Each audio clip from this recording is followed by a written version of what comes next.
Good afternoon, all of you. Myself, Dr. Dharamveer Gujar, Assistant Professor, Department of Geography, MSc College, Bharatpur. Now, I am coming on my topic. Today, topic is ozone depletion.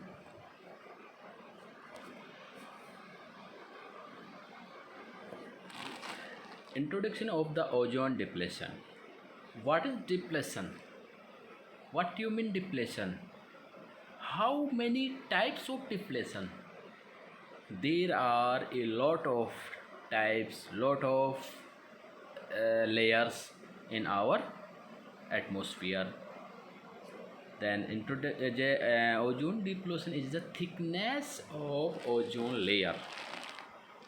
यानी कि आप यूँ देखिए इसको, हम जब और सरल भाषा में देखें कि इस डिप्लेशन का मतलब ये नहीं है कि ओजोन, कई लोग लिख देते हैं ओजोन छिद्र होना, ओजोन परत का मतलब नष्ट हो जाना। नहीं, ओजोन छिद्र नहीं होता है।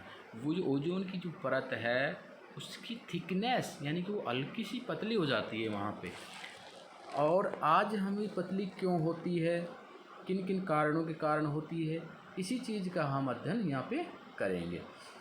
तो सबसे पहले हम यहाँ जो अध्ययन करने जा रहे हैं, देखते हैं कि जो इसका इंट्रोडक्शन क्या है कि the ozone layer is mainly found in the lower portion of the stratosphere.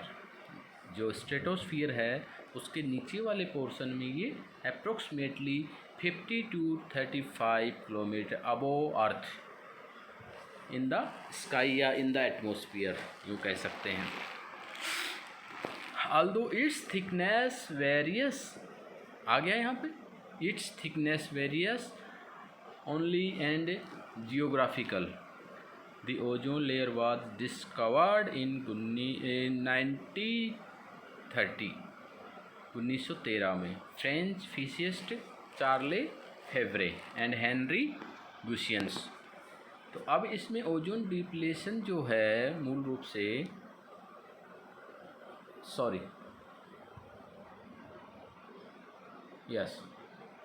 ozone depletion is the major environment problem and you कहेंगी burning issue of the world. Increase the amount of ultraviolet radiation that reached Earth's surface will increase the rate of skin cancer, eye cancer, etc. जैसे हम जो हमारे सामने जैसे 200 image stratosphere इस तरीके से ओजोन डिप्लेशन के अंदर से सन वेव्स आ रही हैं, वो लेयर के अंदर से इसको क्रॉस कर रही हैं, वापस रिफ्लेक्शन हो रही हैं, कुछ इसको नुकसान कर रही हैं। अब बात आती काजेज ऑफ ओजोन डिप्लेशन, वो मतलब ओजोन परत की जो निम्नीकरण है, छेप है, उसके कारण कौन कौन से हैं। तो क्लोरोफ्लोर CFC जिसको बोलते हैं सबसे बड़ा कारण mainly, and halogens gases formerly found in the aerosol spray cans and fingering and released into the atmosphere. Chlorofluorocarbons and halogen causes chemical reaction, break down ozone molecules.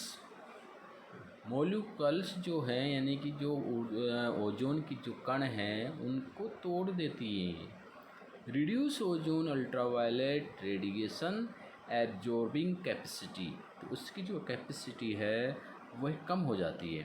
The ozone layer had been damage by man made chemical chlorofluorocarbon,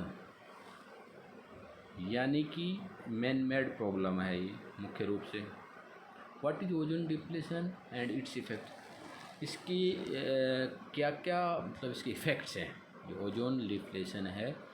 जैसे पहले पढ़ाई की introduction of the ozone depletion, meaning and definition of the ozone depletion, second causes of the ozone depletion, third effect on the effect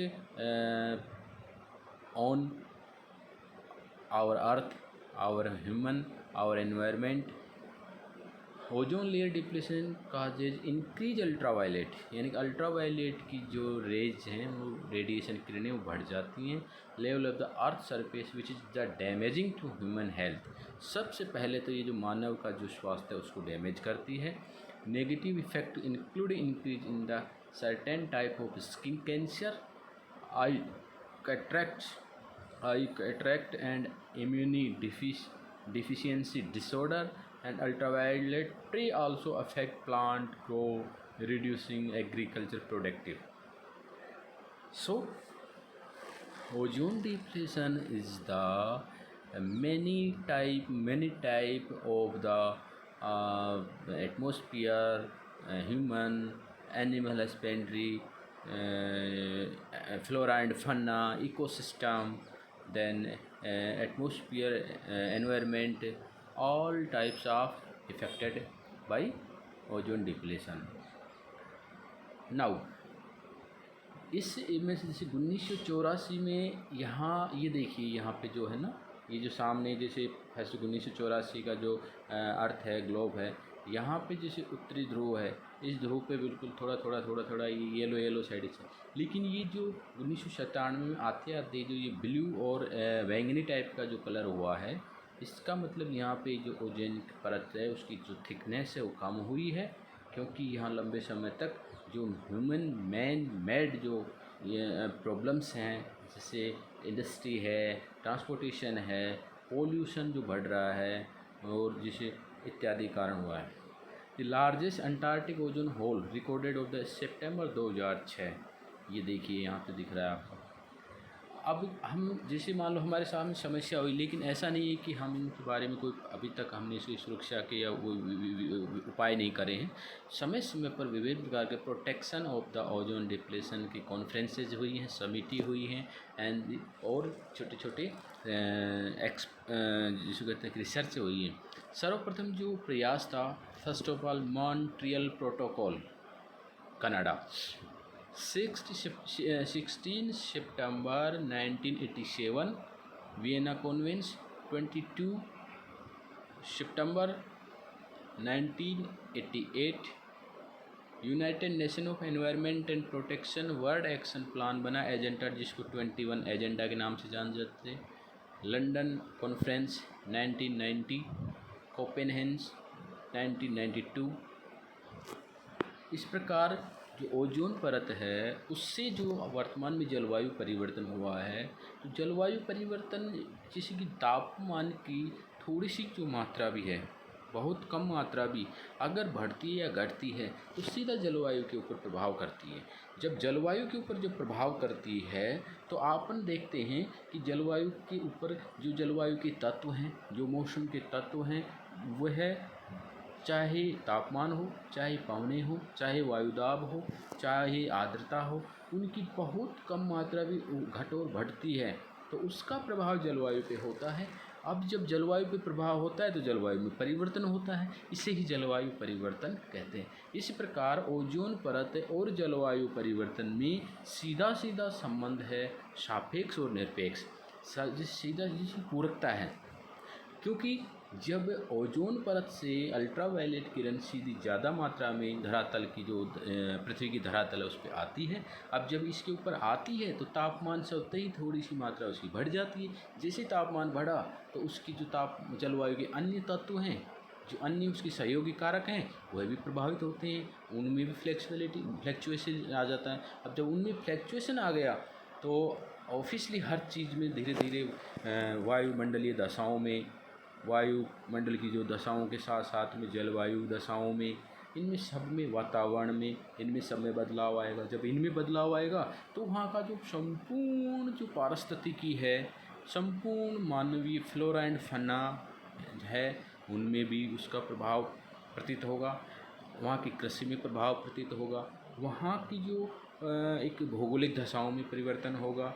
इसी प्रकार ozone परत मानव के साथ साथ पर्यावरण के साथ साथ संपूर्ण जलवायु को प्रभावित करती है। इसलिए जलवायु परिवर्तन और ओजोन परत का सीधा संबंध है। धन्यवाद।